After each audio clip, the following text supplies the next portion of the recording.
इस वक्त हर पाकिस्तानी को ये तशवीश लाहक है कि वो जो मोबाइल ख़रीदते हैं उसकी कीमत का तकरीबन 55 से 60% वो टैक्स अदा करते हैं। मसलन अगर एक लाख रुपए का मोबाइल आप ख़रीदते हैं तो उस पे 60,000 रुपये तक आपको टैक्स अदा करना पड़ता है। इसकी वजह से जो हमारा ये डिजिटलाइजेशन करने का विज़न है पाकिस्तान में, अगर वो मोबाइल जो एंड्रॉयड मोबाइल हैं या दूसरे जो लेटेस्ट मोबाइल हैं वो आम आदमी की पहुँच में नहीं होंगे, तो कैसे आप उसको आगे चलेंगे। तो यहाँ पर जो कौमी असम्बली में मोशन मूव की थी, पाकिस्तान पीपल्स पार्टी के जो एमएनए हैं वो हमारे साथ मौजूद हैं, अली कासिम गिलानी साहब। तो गिलानी साहब बहुत शुक्रिया, आज मीटिंग भी हुई है। इस पे लास्ट मीटिंग में वे चेयरमैन एफबीआर नहीं आए थे, आज की मीटिंग में वो आए, उन्होंने ये एडमिट किया है जो मुद्दा आपने उठाया था। और क्या खुशखबरी है नाजरीन अवाम के लिए पाकिस्तान। मुझे खुशी हुई आपसे बात करके भी, और आज की जो मीटिंग हुई है स्टैंडिंग कमेटी की, उसमें चेयरमैन एफपीआर ने ये एडमिट किया है कि मोबाइल फ़ोन जो हैं वो अब एक लग्जरी आइटम नहीं रहा, वो एक नेसेसिटी बन गया है। और जब 2019 में ये टैक्स इंट्रोड्यूस हुआ था, पीटीए का टैक्स, तब ये लग्जरी आइटम ही कंसिडर हुआ। और उन्होंने ये कमेटी के साथ कमिट किया है कि हम तमाम मोबाइल फ़ोन्स की जो कस्टम वैल्यूएशन है उसको दोबारा से रिव्यू करेंगे, और फाइनेंस मिनिस्ट्री का जो टैक्स पॉलिसी ऑफिस है और पीटीए के साथ बैठकर हर डिवाइस के ऊपर वो क्रिटिकली इसको रिव्यू करके 1 महीने बाद रिपोर्ट अपनी सबमिट करेंगे। और मुझे पूरी उम्मीद है कि इंशाअल्लाह ताला इस रिव्यू से टैक्सेस में बहुत खातिर ख्वाह कमी जो है वो मुतवक्को है। पहले जो कहा जाता था कि ये टैक्स जो है वो पीटीए वसूल कर रहा है, लेकिन पीटीए के चेयरमैन ने कहा हम वसूल नहीं कर रहे, एफबीआर वो टैक्स कलेक्ट कर रहा है। आपकी जो मोशन थी उसने आपने सोशल मीडिया प्लेटफॉर्म पे भी कहा कम से कम 50% जो है टैक्स रिडक्शन होनी चाहिए, कम होना चाहिए, ताकि आम आदमी की एक्सेस में लेटेस्ट टेक्नोलॉजी वाला फ़ोन हो सके। अब आप क्या समझते हैं कि कमोबेश कितना टैक्स कम हो जाएगा ये सारी जो डेलिब्रेशन और सारी मीटिंग होने के बाद। मैं शुक्रिया अदा करता हूँ चेयरमैन पीटीए का, जनरल साहब का, जो आज मीटिंग में मौजूद थे, और उन्होंने ये बात मीटिंग में तमाम मेंबर्स को भी बताई है कि ये टैक्स जो लगा था ये लोकल मैन्युफैक्चरिंग जो हो रही है मोबाइल फ़ोन्स की, उनको सेफ गार्ड करने के लिए, उनको इंसेंटिव देने के लिए टैक्स लगाया गया था।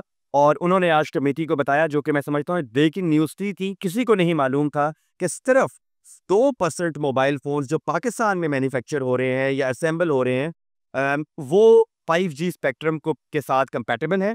और जब फरवरी में ये ऑप्शन होना है स्पेक्ट्रम 5G का, तब सिर्फ 2% फ़ोन जो हैं वो 5G पे चलेंगे, बाकी सारे जो फ़ोन हैं वो नकारा हो जाएंगे। और उसमें काफ़ी टाइम लगेगा लोकल मैन्युफैक्चरर्स को, लोकल असेंबलर्स को इस 5G स्पेक्ट्रम पे आने के लिए। और उन्होंने ये बात कमेटी चेयर को भी कही कि हमारा जो डिजिटल पाकिस्तान का एजेंडा है वो मुतासर हो रहा है इस टैक्स की वजह से। लोगों को जो एक अच्छा स्मार्टफोन है और जिससे वो अपनी इकोनॉमी चलाते हैं, मुख्तलिफ काम करते हैं, कंटेंट क्रिएशन का काम करते हैं, उसके लिए एक अच्छा क्वालिटी का स्मार्टफोन होना ज़रूरी है। तो उन्होंने तो कहा कि इसको टैक्स को बिल्कुल ख़त्म कर दें, लेकिन मैं जो समझता हूँ कि ये टैक्स बिल्कुल ख़त्म नहीं होगा, लेकिन इसमें आने वाले दिनों में हमें खातिर ख्वाह कमी नज़र आएगी। अगर तो ये टैक्स पॉलिसी ऑफिस इस मोबाइल फ़ोन्स को स्केड्यूल 9 से, जिस तरह हम चाहते हैं स्केड्यूल 9 से वो हटाकर स्केड्यूल 8 में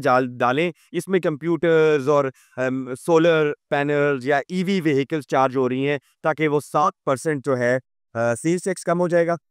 उसके अलावा रजिस्ट्रेशन के बड़े मसाइल हैं। ये जो DIRBS सिस्टम है रजिस्ट्रेशन ऑफ मोबाइल फ़ोन्स का, उसमें ये लोगों को मसला होता है कि फॉर एग्जांपल अगर आप ये फ़ोन बाहर लेके जाते हैं अभी और खुदा ना खास्ता चोरी हो जाता है, तो आप जब नया फ़ोन लेंगे तो आपको ये टैक्स दोबारा अगेन पे करना पड़ेगा, जो कि गाड़ियों में हो सकता है कि गाड़ी चोरी हो जाए तो उसकी कस्टम ड्यूटी आपको दोबारा भरनी पड़ेगी, लेकिन मोबाइल फ़ोन और गाड़ी में एक तफरीक होनी चाहिए। वो तो लग्जरी है, ये लग्जरी नहीं है।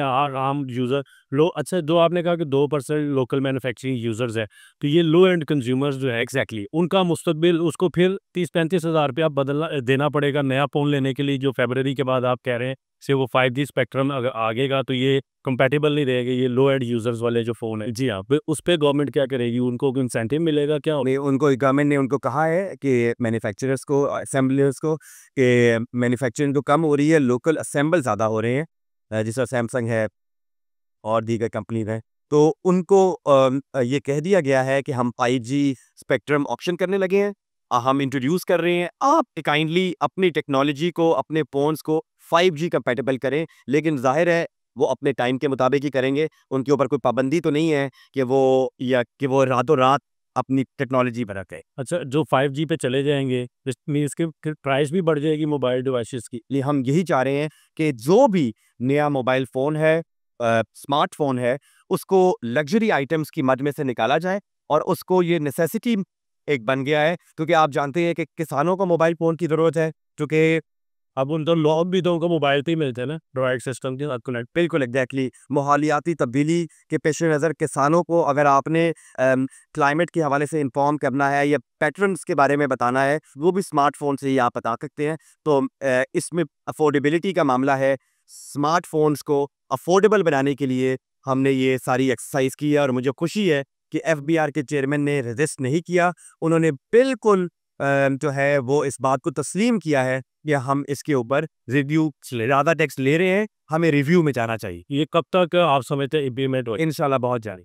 बहुत शुक्रिया आपका।